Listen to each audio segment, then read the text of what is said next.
Olá, bem-vindos a mais um estudo do livro Obreiros da Vida Eterna. Psicografia de Chico Xavier, editado pelo espírito André Luiz. Estamos em nosso estudo de número 46, analisando o capítulo 16, chamado Exemplo Cristão. Esse capítulo trata do exemplo de Fábio, um trabalhador aqui da Terra, que está em processo de resgate e preparado para a desencarnação, tanto a si mesmo como aos seus familiares, no decorrer da sua existência, além de ter se dedicado a atividades espirituais pela caridade e pela mediunidade. No final do último estudo, nós estávamos acompanhando justamente o processo de desencarnação dele, no seu ápice, em que a família foi deslocada do quarto e ele ficou apenas com a esposa, adormecido. André Luiz narra, então, que o pai de Fábio, na espiritualidade, realiza uma intervenção, no seu corpo físico. E aí nós vamos acompanhar que o processo de libertação do corpo físico foi iniciado. Silveira, pai de Fábio, ampara o seu filho com carinho inexcedível, enquanto Jerônimo aplica passes anestesiantes. Fábio então sente-se bafejado por sensações deliciosas de repouso, e o assistente, Jerônimo, realiza uma operação magnética complicada sobre os órgãos vitais de respiração, rompendo um vaso importante. Comentávamos aqui da complexidade que é o processo de desencarne, mesmo para os espíritos que estão completamente preparados, como Fábio. Fábio é um espírito maduro, um espírito bom, que se preparou e fez por onde merecer o auxílio da espiritualidade. E mesmo assim, o seu desligamento é complexo, porque faz parte da natureza humana, faz parte da ciência divina, que as ligações da reencarnação sejam muito fortes, sendo necessário um processo complexo de desligamento. Me parece que a ruptura desse vaso foi proposital, a fim de iniciar o processo de desencarne de Fábio. Ele então tosse e, num átimo, o sangue fluiu-lhe à boca aos borbotões. Então vejam que o rompimento desse vaso fez ele ter essa hemorragia imediata. Dona Mercedes, esposa de Fábio, levanta-se assustada, mas o esposo, falando dificilmente, tranquiliza-a. Pode chamar o médico. Entretanto, Mercedes, não se preocupe. É justamente o fim. Ele já sabe, do seu desencarne e já preparou sua família, inclusive. Enquanto prosseguiu Jerônimo, separando o organismo perispiritual do corpo débil, Dona Mercedes pediu o socorro de um vizinho, que saiu prestativo em busca do clínico especializado. Notem que o processo que Jerônimo realiza é de desprendimento do organismo perispiritual em face do organismo físico.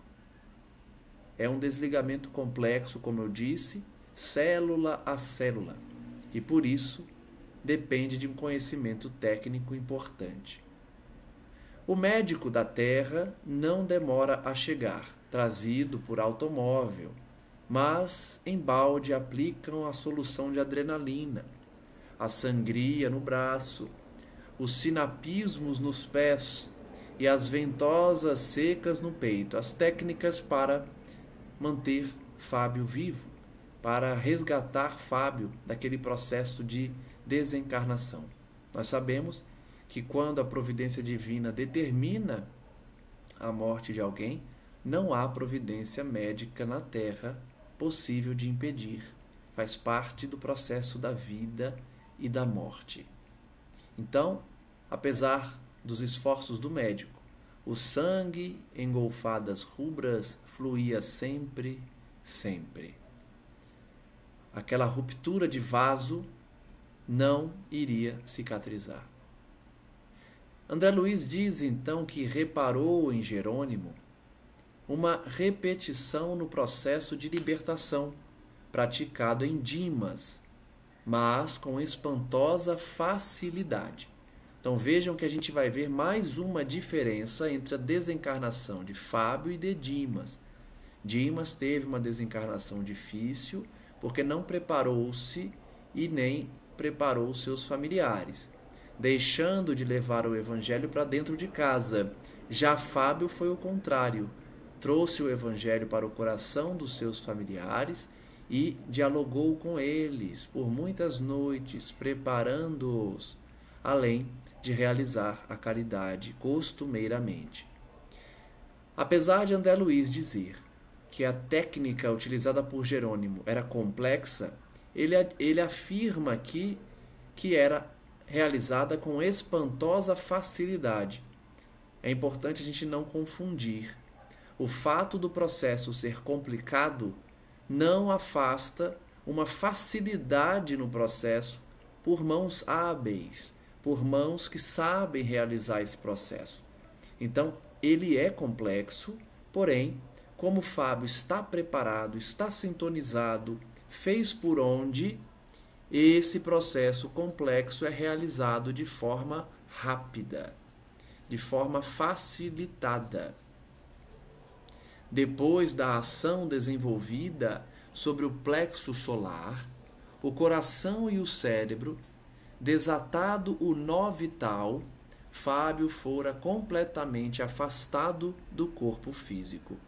Então vejam mais uma vez que ele destaca o plexo solar como última ligação do espírito, do perispírito ao corpo, desatando o nó vital, o chamado fio de prata. Então aqui vai a principal diferença, comparando Fábio com Dimas. Por quê? Quem se recorda do processo desencarnatório de Dimas vai lembrar que Jerônimo deixou Dimas com o fio de prata, com esse nó vital, com esse fio que liga o perispírito ao corpo, durante 24 horas, aguardando o desligamento desse processo, né? A finalização desse processo. Jerônimo deixa Dimas com a sua mãe durante uma noite inteira e o dia inteiro. Somente no outro dia, acredito que é a noite inteira, não são 24 horas, né? Ele deixa a noite inteira com a mãe e de manhã vai lá desatar esse nó. Já Fábio não. Ele realiza o processo complexo, mas já desliga. Não é necessário deixar Fábio com fio de prata durante a noite, afastando, portanto, do seu corpo físico naquela mesma oportunidade. Por isso o processo é diferente e bem mais rápido que o de Dimas. Por fim, brilhava o cordão fluídico prateado com formosa luz. Amparado pelo genitor, o recém-liberto descansava, sonolento, sem consciência exata da situação. Nós já falamos aqui que todas as pessoas, más ou boas, imperfeitas ou na caminhada para a perfeição, passam por um período de perturbação após a morte. É normal passar por um período de perturbação. Dimas ficou perturbado por um tempo. Vemos agora Fábio também perturbado, sem consciência exata da situação. É importante frisar novamente que mesmo quando o espírito está dedicado ao bem, preparou-se, está acostumado com as ideias espíritas, se preparou para a vida espiritual, para a pátria espiritual, ele passa um tempo sem completa consciência do que aconteceu. É natural, portanto, não devemos temer a morte, porque todos passam por um período de confusão mental. A diferença é que pessoas boas, pessoas que cultivaram o bem e não se apegaram à matéria, passarão rapidamente por esse processo de perturbação, enquanto que as pessoas más e apegadas à matéria passam longo tempo ainda presos e confusos no plano físico. André Luiz diz então: supus que o caso de Dimas se repetiria ali, minudência por minudência, porém, 1 hora depois da desencarnação, Jerônimo cortou o apêndice luminoso. Então, somando aí todo o tempo de desligamento, André Luiz informa que levou 1 hora para Jerônimo desatar o último laço fluídico, que é o chamado fio de prata. Não repetiu-se, portanto, o mesmo processo que ocorrera com Dimas. Está completamente livre, declarou Jerônimo, satisfeito. Deve ser muito bom para o Jerônimo, para espíritos que atuam com essas técnicas de desligamento, atender um paciente que é equilibrado na área espiritual, porque o seu trabalho é mais rápido. Ele tem menos trabalho, menos esforço para realizar o desligamento. Por isso, ele estava satisfeito. O desligamento foi rápido. O pai, Silveira, enternecido, depositou sobre a fronte do filho desencarnado, em brando sono, um beijo repassado de amor e entregou-o a Jerônimo, dizendo: não desejo que ele me reconheça de pronto. Não seria aproveitável levá-lo agora a recordações do passado. Encontrá-lo-ei mais tarde, quando tenha de partir da instituição socorrista para as zonas mais altas. Pode conduzi-lo sem perda de tempo. Então vejam que Silveira, apesar do carinho que tem pelo filho, diz a Jerônimo que o melhor seria que ele não encontrasse o próprio pai naquele momento, deixasse para depois, apesar da condição equilibrada de Fábio. Depois que ele fosse conduzido, com mais tempo no plano espiritual, o pai se apresentaria. Incumbir-me-ei de velar pelo cadáver, inutilizando os derradeiros resíduos vitais contra o abuso de qualquer entidade inconsciente e perversa.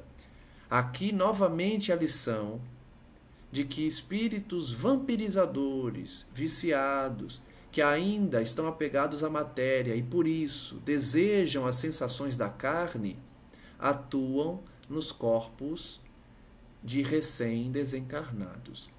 Por isso, quem tem o auxílio da espiritualidade, quem tem o suporte dos bons espíritos, recebe uma proteção, impedindo a ação de espíritos vampirizadores, tanto no perispírito do desencarnado quanto no seu corpo físico. Mesmo que Fábio já esteja completamente liberto, o seu pai vai impedir a ação de espíritos vampirizadores, excluindo, exterminando os últimos resíduos vitais que ainda circulem no corpo físico. Nós já falamos aqui o que é esse resíduo vital, esse fluido vital. Como o sangue que circula no corpo humano, também há um fluido que circula no corpo perispiritual e também na carne, envolvendo a carne física.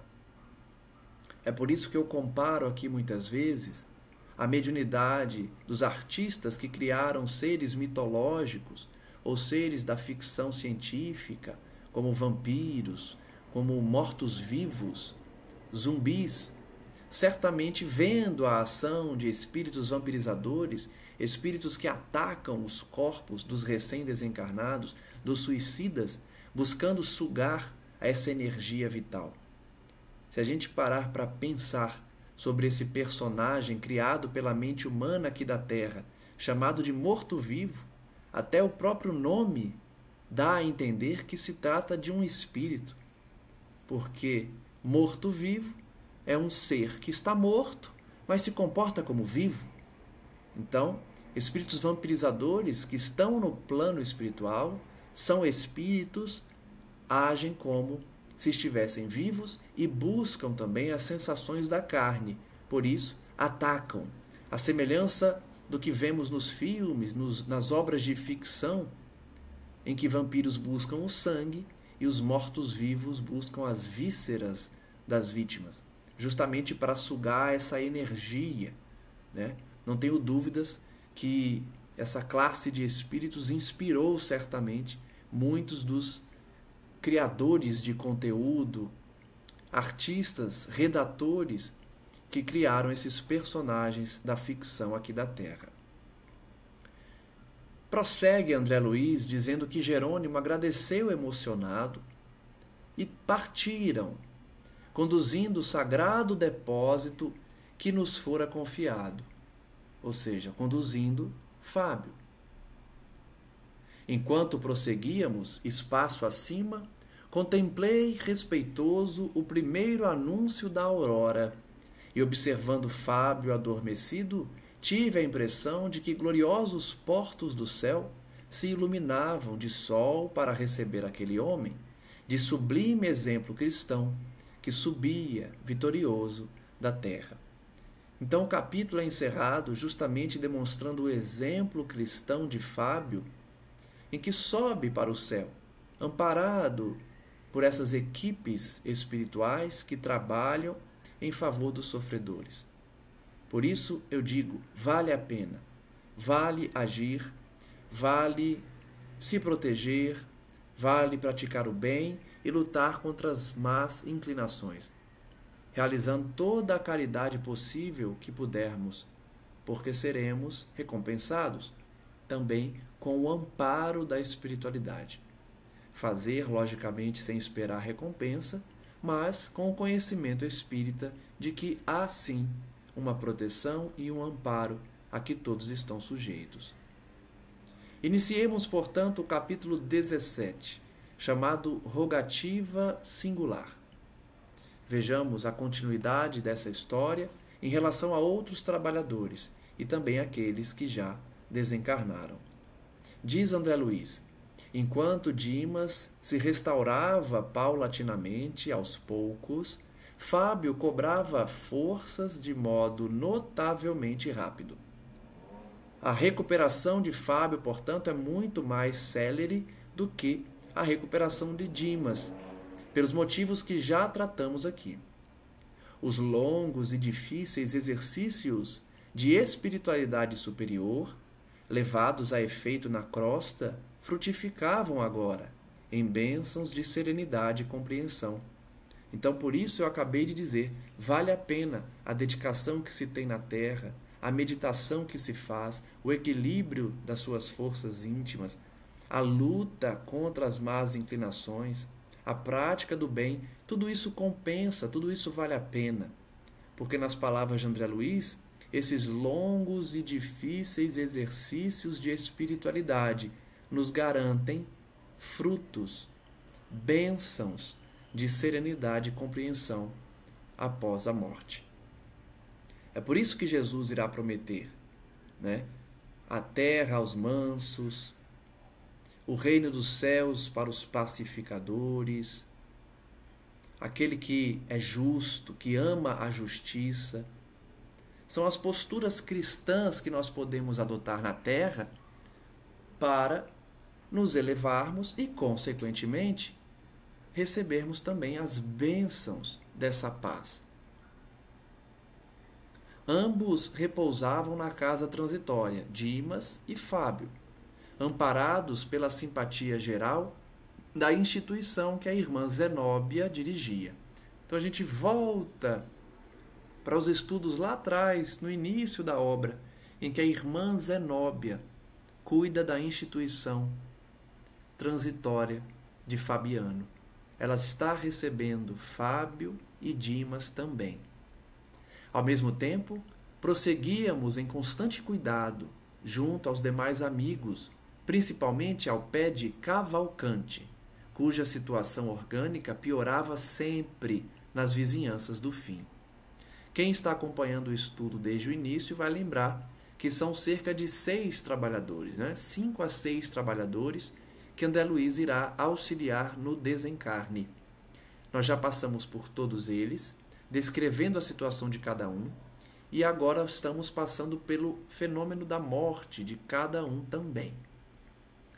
Cavalcante passa por um momento difícil, de desencarne, de abandono da família, e com a crença que talvez não lhe garanta uma tranquilidade. Vejamos como cada religião pode ajudar ou atrapalhar no processo de desencarne. Dimas, com o exemplo de Fábio, criara novo ânimo. Reagia com mais calor perante as exigências da família terrena e consolidava a serenidade própria com a precisa eficiência. Notem a importância dos bons exemplos. A presença de Fábio fez Dimas motivar-se, recuperar-se mais rapidamente. É por isso que a caminhada evolutiva é fraterna. Um ajuda o outro, um auxilia como pode, um demonstra a melhor postura, a melhor ação, e o outro copia, né? O outro tenta agir da mesma forma. O ex-tuberculoso, iluminado e feliz, notava que outros horizontes se lhe abriam ao espírito sensível e bondoso. Podia levantar-se à vontade, transitar nas diversas sessões em que se subdividiam os trabalhos do Instituto, e dava gosto vê-lo interessado nos estudos referentes aos planos elevados do universo sem fim. Aqui é importante a gente comentar a variedade de conhecimentos que existem, né? A variedade que existe dos conhecimentos no plano espiritual. Na casa transitória, que fica situada próxima à crosta da Terra, há intensa atividade de conhecimento, de estudo. Dimas, já desperto no mundo espiritual, está buscando esses estudos. Da mesma forma que nós estamos aqui estudando, lá eles têm um amplo conhecimento, um conteúdo gigantesco de informações que muitas vezes aqui não tem, por imaturidade da humanidade, que um dia certamente serão também citados para os médiuns, narrados para os médiuns, a fim de que nós, aqui encarnados, também possamos ter acesso.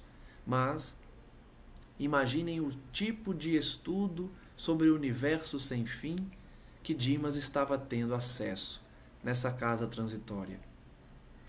Experimentava tranquilidade, não era um gênio das alturas, não completara suas necessidades de sabedoria e amor, entretanto, era servo distinto, em posição invejável pelos débitos pagos. É interessante notar que André Luiz, apesar de apontar as diferenças entre Fábio e Dimas, não deixa de exaltar também a atividade de Dimas, a sua elevação moral. Apesar dele não ser um espírito puro, um espírito sábio, ele tinha depósitos de mérito, de conhecimento, por conta da sua dedicação, porque não se esqueçam, todos os casos que vamos passar aqui são de trabalhadores, são de espíritos que se dedicaram ao bem aqui na Terra.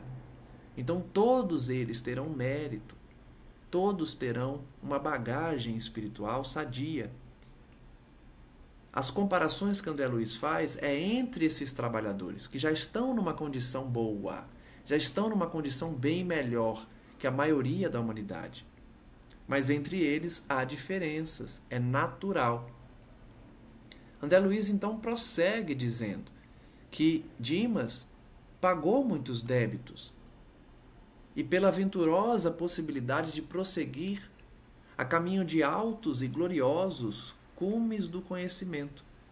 Então, tudo que ele plantou na terra lhe permitia colher no céu também o acesso a informações privilegiadas, informações de conhecimento elevado. Nós também um dia poderemos estudar esses livros, esses dispositivos tecnológicos que ainda nem tem aqui na Terra, para aprender cada vez mais, para conhecer e se elevar. A irmã Zenóbia, diz André Luiz, dava-se ao prazer de ouvi-lo nos rápidos minutos de lazer e, frequentemente, manifestava a Jerônimo suas agradáveis impressões a respeito dele. Então, até a Zenóbia elogiava o Dimas, né? Os seus avanços. Tanta alegria provocou o discípulo fiel, com a disciplina emotiva de que dava testemunho, que o nosso assistente, Jerônimo, tomou a iniciativa de trazer-lhe a esposa em visita rápida. Aqui também é importante ressaltar o mérito de Dimas, lá na espiritualidade, também lhe conferiu uma visita de um familiar. Então foi a dedicação dele no plano espiritual. Disciplina emotiva. Às vezes falta disciplina emotiva para a gente, aqui na Terra. Saber lidar com sentimentos de aversão, de vingança, de raiva, de pessoas que pensam diferente de nós, inclusive dentro do templo religioso. Então Dimas demonstrava ter disciplina emotiva, não estava se ligando aos seus familiares de maneira rebelde, de maneira ingrata. Não estimulava essa saudade negativa dos familiares. Então ele estava disciplinado na emoção e por isso recebeu mais uma dádiva, a visita da esposa.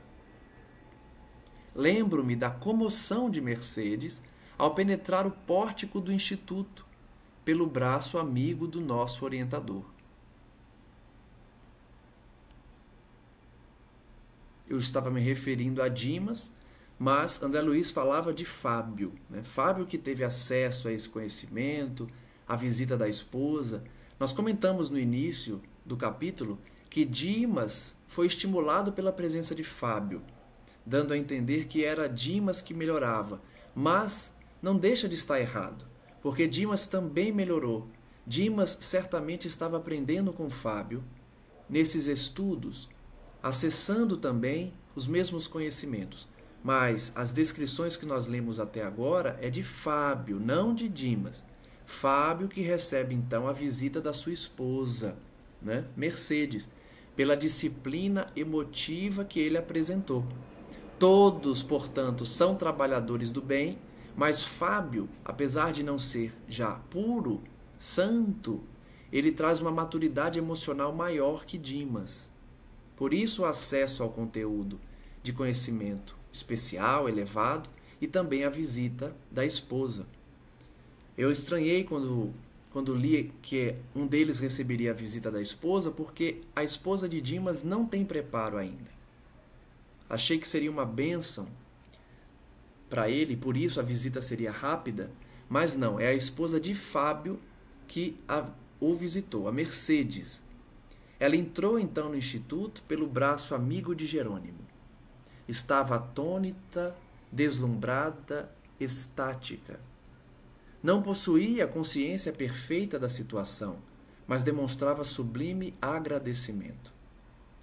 Quantos de nós não nos desdobramos por meio do sono e somos levados a regiões em que ficamos também estáticos, admirados, porque não estamos acostumados. Ela, portanto, não entendia exatamente o que estava acontecendo, mas apresentava um agradecimento, uma gratidão muito grande, né? Conduzida à câmara em que o companheiro a esperava, ajoelhou-se instintivamente. Sensibilizamo-nos todos ante esse gesto de espontânea humildade. Mercedes, quando viu Fábio, então se ajoelhou. Fábio, sorridente, disfarçando a forte emoção, dirigiu-lhe a palavra. Levanta-se, Mercedes. Levante-se, Mercedes. Comungamos agora na felicidade imortal. Olha como ele é maduro, né? Ele está numa condição realmente melhor. E pede então para a esposa se levantar. A esposa, porém, inebriada de ventura, fechara-se em compreensível silêncio. O amigo adiantou-se, ergueu-a e abraçou-a com infinito carinho. Não dá para exigir da esposa dele uma compreensão total, né? Então ela está meio calada, não chega a obedecê-lo de pronto, mas ele levanta e a abraça. Não se amedronte com a viuvez, minha querida. Estaremos sempre juntos. Lembra-se de nosso entendimento derradeiro? A conversa final que eles tiveram, em que nós comentamos e ressaltamos muitas vezes no último estudo de como Fábio é desprendido.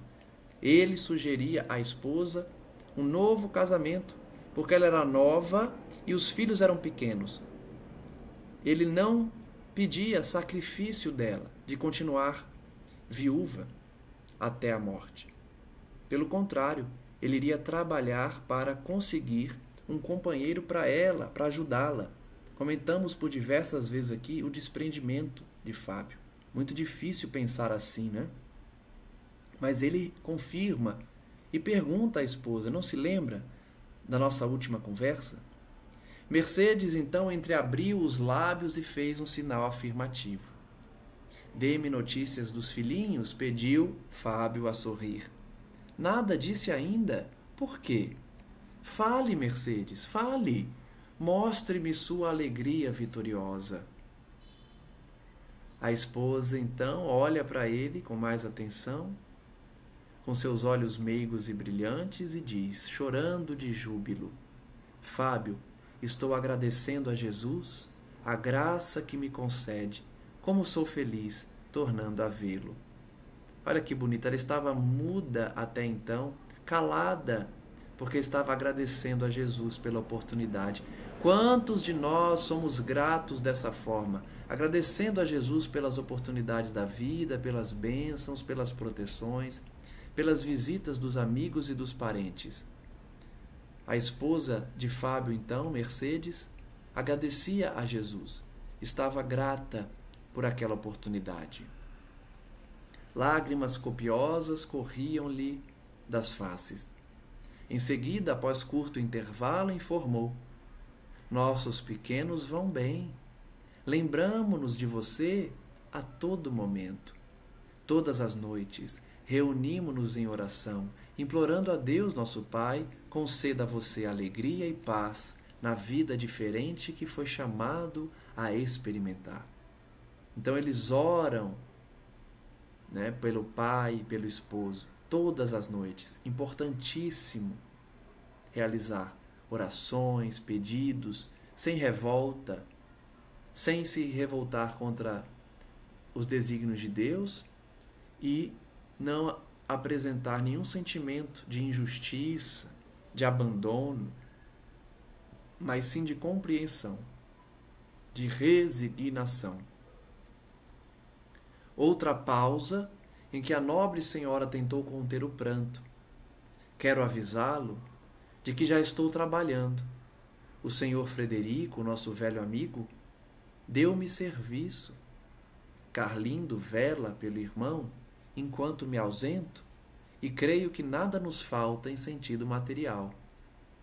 Temos apenas... Então vejam que ela arrumou emprego, ela está se sacrificando para criar os filhos sem a necessidade de um novo casamento. Mas, aparentemente, há uma necessidade. A esposa dedicada interrompeu-se nas expressivas reticências, receosa de ofender Fábio. Continue, falou o companheiro sensibilizado. Não se zangará, disse ela, reanimando-se. Se eu reclamar contra as saudades imensas? Então, ela está trabalhando, ela ora por ele todo dia, mas ficou meio sem jeito de falar que está com muita saudade. Ficou com medo de parecer que ela está reclamando. Em nossas refeições e preces, há um lugar vazio que é o seu. É muita dor, né, realmente, perder um ente querido, um ente familiar que a gente ama, uma pessoa que está ali sempre presente. Fica o lugar vazio, o espaço vazio, realmente. Faz parte do luto, essa saudade, essas lembranças constantes. Então ela diz que a saudade é diária, o que é natural. Creia, porém, que faço o possível por não feri-lo. Ela tem consciência que se ela ficar pensando muito, desejando o retorno dele, atrapalha o espírito. Ela sabe disso, ela foi orientada pelo Fábio. Então ela evita uma saudade que invoca o espírito. Coloquei mentalmente a presença de Jesus, o nosso mestre invisível, onde você sempre esteve. Olha que lindo, que exemplo e que exercício interessante da gente fazer também. Quando a gente estiver com saudade de alguém que já partiu para a pátria espiritual, alguém que já desencarnou, e aí a gente olha para a cadeira que a pessoa sempre sentava e sente falta, um exercício que a Mercedes fazia era pensar que Jesus agora estava ocupando aquele lugar. Jesus está agora sentado no lugar em que Fábio costumava sentar. Desse modo, sua ausência em casa está cheia da confiança fervorosa nesse amigo certo que você me ensinou a encontrar. Olha que bonito. Olha a importância do cônjuge, do marido, da esposa, falar da crença espírita, falar do cristianismo, falar de Jesus para a família. Foi Fábio que tinha ensinado a ela a pensar no Cristo, a colocar o Cristo dentro de casa. Então ela diz que a ausência física de Fábio está suprida pela presença de Jesus, o amigo certo de todos. André Luiz então diz que o esposo, Fábio, não obstante a elevação que o caracterizava, desenvolveu visível esforço para não chorar. Claro, depois de uma exposição linda dessas, né? De uma mensagem tão bonita da presença do Cristo em nossas vidas, Fábio não conseguiu evitar o choro, ou evitou com muita dificuldade.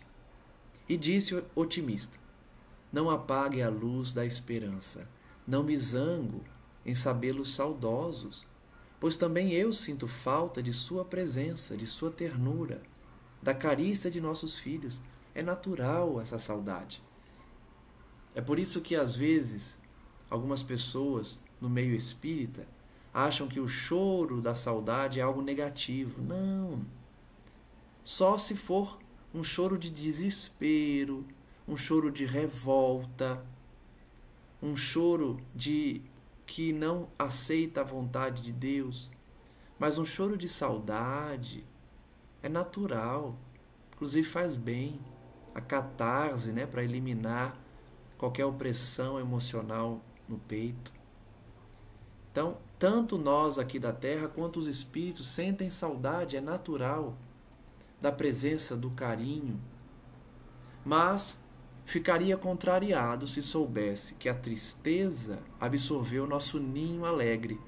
Então é só tomar o cuidado para não deixar a depressão entrar na casa, a tristeza entrar. Saudade é natural, querer a presença da pessoa é natural. O que não pode se permitir é a tristeza se instalar, a depressão especialmente. Tenha coragem e não desfaleça. Logo que for possível, retomarei meu lugar em espírito. Ou seja, ele vai visitar a casa dele, a família, em espírito. Ele já tinha dito isso. Então, por mais que a esposa e ele estivessem sentindo saudade, em breve tempo ele estaria visitando a casa em espírito. Estarei com você no ganha-pão, assisti-la-ei nos exercícios da prece e respirarei a atmosfera de seu carinho. Aqui fica a lição de que realmente os espíritos nos circundam, nos rodeiam, nos visitam, nos acompanham no trabalho, nos acompanham nas orações, a atmosfera em que vivemos na Terra. Não a todo momento, porque eles não estão presos à matéria, mas eles visitam muitas vezes, especialmente quando são convocados com uma prece sincera, né? É uma lição também. Fábio iria visitar a esposa, inclusive, acompanhá-la ao trabalho, acompanhá-la nas orações. Para isso, por enquanto, preciso escorar-me em sua fortaleza de ânimo e não dispenso o seu amoroso auxílio. Então, ao mesmo tempo que ele consola a esposa, ele dá uma tarefa para ela. Continua firme, continua com esperança, com ânimo.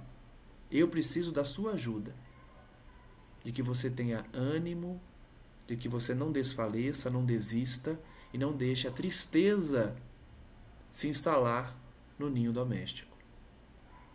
Sinto-me cercado de bons amigos que não nos esquecem, e quem sabe estaremos lado a lado de novo em porvir não remoto.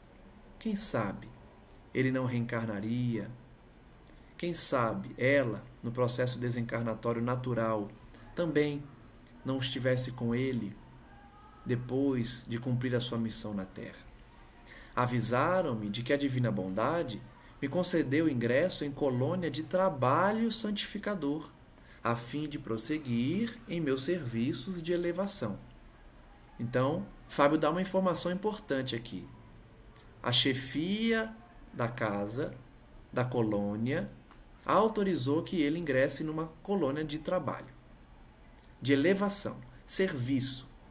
Não é colônia de trabalho como tem aqui na Terra, né, que explora a pessoa. É no plano espiritual. Então é serviço redentor, é serviço de elevação. Poderei, diz Fábio, tecer diferente e mais belo ninho para aguardá-la. Então ele está tratando da família espiritual. Ele vai preparar a casa no mundo espiritual para recebê-la no futuro. Olha que esperança bonita, mensagem de ânimo e de esperança. A esposa na Terra poderia se animar com essa mensagem de que quando ela terminasse a sua tarefa, ela iria morar com seu esposo num novo ninho doméstico, no plano espiritual. Ouço dizer, Mercedes, que o sol é muito mais lindo nessa paisagem de encantadora luz e que à noite as árvores floridas assemelham-se a formosos lampadários, porque as flores maravilhosas retêm o luar divino. Várias obras de André Luiz e também obras de outros autores espirituais trazem essa realidade, de que as plantas no plano espiritual, elas absorvem a luz do sol durante o dia e à noite reflete a luz da lua. Então as plantas têm uma luz própria, né? Em várias obras nós temos essa informação. Fábio, então, dá uma mensagem de ânimo à esposa para que ela fique pensando, né? Como é bonita a morada também na pátria espiritual, para que quando ela finalizasse sua trajetória terrena, pudesse também residir com seu esposo nesse lugar tão belo. Nesse instante, disse André Luiz, determinada interrogação irrompeu-me o raciocínio. Se Fábio havia feito tantos amigos em nosso núcleo de serviço, desde outro tempo, a ponto de merecer-lhes especial consideração, como se mostrava adventício a respeito do noticiário de nossa esfera? Então vejam, André Luiz, como sempre, teve uma dúvida.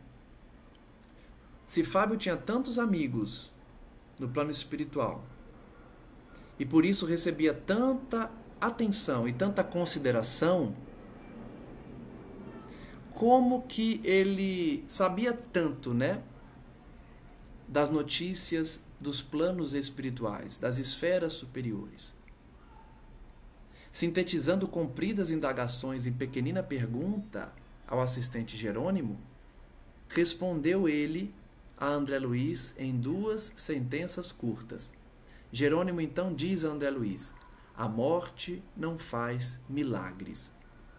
Retomar a lembrança é também serviço gradual, como qualquer outro que envolva atividades divinas da natureza. Então, na verdade, é o seguinte, eu me equivoquei aqui na pergunta de André Luiz.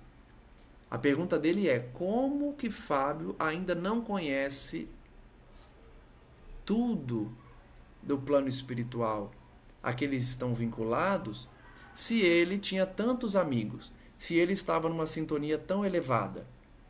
Jerônimo então responde: calma, André. Essa lembrança vem com o tempo. O resgate das lembranças anteriores à reencarnação vão voltando aos poucos, né? Esse resgate é feito aos poucos. É um serviço gradual. Vai chegar um momento que Fábio vai ter ampla recordação de tudo, né, que ele já sabia antes de reencarnar e, pelo esquecimento temporário, ainda não tinha se recordado por completo. André Luiz então diz: calei-me. Ficou calado depois dessa resposta. Ele então observa a visitante, a esposa de Fábio, e Fábio também, olhando para ela, dizia: acredita que não vale a pena sofrer de algum modo para conseguir tão sagrado patrimônio? Então, no mesmo raciocínio de que eles habitarão lugares celestiais, ele diz a ela: não vale a pena o sacrifício? Não vale a pena viver para o espírito e não para o mundo, a fim de poder receber esse patrimônio tão sagrado da tranquilidade, da paz de espírito, da consciência tranquila no plano espiritual? Nossos filhos crescerão depressa, as lutas serão rápidas, serão breves, as situações carnais transitórias, tudo passa aqui na Terra. É por isso que as problemáticas que levam os suicidas ao suicídio muitas vezes são resolvidas no momento seguinte que a pessoa desistiu. Ou um dia depois, horas depois, uma semana, um mês depois. Então, muitos suicídios poderiam ser evitados se a pessoa tivesse uma pequena noção de esperança de que a problemática é passageira. Tudo na Terra é passageiro. As dores, inclusive. Então, com essa visão, a gente consegue ter mais resiliência, suportar mais as dores, os sacrifícios da vida, aguardando então o reino de Deus pela postura cristã que adotarmos aqui na Terra. Não desanime, diz Fábio. Essa mensagem de Fábio para a esposa não é somente para ela, é para todos nós. Não desanimemos. A providência jamais se empobrece e nos enriquecerá de bênçãos. Deus nunca fica pobre. Ele sempre enriquece a todos, mas não de dinheiro, e sim de bênçãos. É um patrimônio infinito de bênçãos. Mostrou à esposa formosa expressão de conforto no semblante feliz, imobilizando as mais íntimas energias da alma humilde, manteve-se por alguns instantes de mãos postas, como a agradecer a Deus o imenso júbilo daquela hora. Então ela continua agradecida, ela continua grata pelo encontro. De fato, quem não gosta de se encontrar com um parente amado que partiu do plano terreno? Uma avó, uma tia, um amigo, qualquer parente, qualquer pessoa, seja da família terrena, seja da família espiritual, que nos encontramos pelo desdobramento do sono, não é um motivo de gratidão que devemos ter ao Pai? Pois a esposa de Fábio estava assim, sempre agradecendo de mãos postas. Jerônimo, então, fez um sinal significativo, avisando em silêncio que o tempo da visita tinha acabado. A irmã Zenóbia, que acompanhou a cena comovida, emocionada, junto deles, tomou de uma flor, semelhante a uma grande camélia dourada, e deu-a a Fábio, para que presenteasse a companheira. Olha que bonito. Olha como os espíritos superiores são emotivos, são carinhosos, se preocupam com a gente. Ela deu uma flor para Fábio dar essa flor para a esposa. É um momento muito bonito, né? Mercedes recebeu o presente, aconchegando-o ao coração. Jerônimo então se aproxima de André Luiz e diz: André, acompanhe-nos à crosta. Nossa amiga perdeu grande porção de forças com a emoção e ser-nos-á útil sua cooperação na volta. Então André Luiz está sempre trabalhando, isso é muito bom. Eu também quero ser assim, sempre trabalhando. Ele então iria acompanhar a esposa de Fábio até o retorno à terra, porque ela estava cansada pela emoção. Despendeu muitas energias pela emoção. Despediu-se então ela e, em breve, era conduzida por André Luiz e os demais ao lar, reconduzida ao lar na terra. E ainda agora, ao relatar a experiência, recordo-me da estranha sensação de felicidade que Mercedes sentiu ao despertar no leito, com a perfeita impressão de guardar a delicada flor entre os dedos. Olha que legal. André Luiz, enquanto narrava esse acontecimento ao médium Chico Xavier, ele se recordou da felicidade de Mercedes quando acordou na terra, lembrando do encontro, lembrando de tudo, e como se estivesse ainda segurando a flor, como se estivesse não, segurando a flor que ela recebeu. É que a flor é do lado espiritual, né? Ela não vai se materializar no plano físico, mas ela estava sim carregando a flor no momento de despertar. Então um encontro muito bonito foi narrado no estudo de hoje, que possamos refletir sobre essas bênçãos que Deus nos fornece, esses encontros que muitas vezes nós desprezamos porque temos outros interesses, mas que são tão importantes para ganharmos novo ânimo aqui na Terra, novas forças para continuar lutando, para continuar agindo no bem, resgatando vidas, aconselhando quem está adormecido. Que possamos então refletir sobre tudo isso que estudamos hoje, especialmente quanto às bênçãos que receberemos se nos dedicarmos ao bem, se persistirmos na prática do Evangelho do Cristo, lutando contra nossas más inclinações e dando o exemplo de cristãos verdadeiros perante o mundo.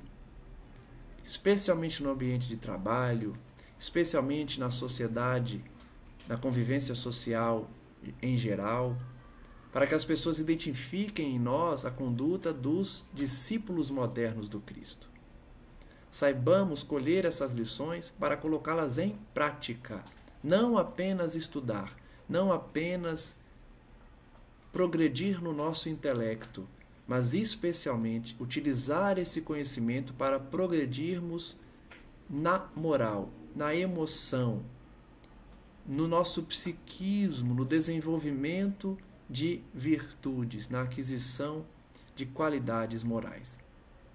Agradecemos, portanto, a Deus, aos espíritos amigos, aos mentores do trabalho, responsáveis pela divulgação da doutrina e também no socorro de espíritos que precisam ouvir. Que possamos encerrar orando e pedindo a esses amigos que prossigam nos abençoando com suas luzes, com seus conhecimentos, com seu carinho, a fim de que nós tenhamos esse mesmo ânimo que Mercedes recebeu do esposo Fábio quando visitou na espiritualidade. Que esse momento de estudo, de oração diária, possa ser essa conexão com o mundo espiritual que tanto precisamos. Seja porque passamos por dificuldades, por desafios na Terra, seja porque precisamos recarregar as baterias junto desses amigos, junto do Cristo Jesus, nosso Salvador. Saibamos, portanto, aproveitar as oportunidades a fim de receber o conhecimento, mas também a inspiração, o sentimento de paz, de harmonia e de dedicação ao Evangelho do Cristo. Rogamos que essa paz, que essa energia, que esses pensamentos atinjam a todos que estão em nossas mentes, especialmente aqueles ainda adormecidos ou entregues à maldade, à ignorância, aos prazeres mesquinhos da terra e às construções falhas e precárias das mentes humanas apegadas ao materialismo. Que esses irmãos possam despertar enquanto há tempo, a fim de que comecem ou recomecem a sua jornada na direção de Cristo Jesus, porque é uma jornada longa, cansativa, mas que vale a pena, como vimos no estudo de hoje. Vale muito a pena. Graças damos a Ti, Senhor Jesus, hoje e sempre, e que o Teu amor possa prosseguir perdoando as nossas falhas, as nossas fraquezas e potencializando as nossas virtudes, as nossas possibilidades no bem. Que Maria Santíssima também nos envolva e possa estender seu manto sagrado por meio dos seus servidores, dos espíritos e das falanges dedicadas ao bem e ao amor de Maria, para chegar também aos mais necessitados, aos mais excluídos do mundo, aos mais desprezados, que são os criminosos, os viciados, os suicidas. Que eles recebam também o amor, porque Deus não abandona ninguém e não julga aquele que caiu, porque sabe e propõe as oportunidades de soerguimento, a fim de que trilhem, por meio da expiação, o retorno ao regaço do Pai. Que assim seja, graças a Deus, e que a paz de nosso Senhor nos abençoe a todos. Um forte abraço.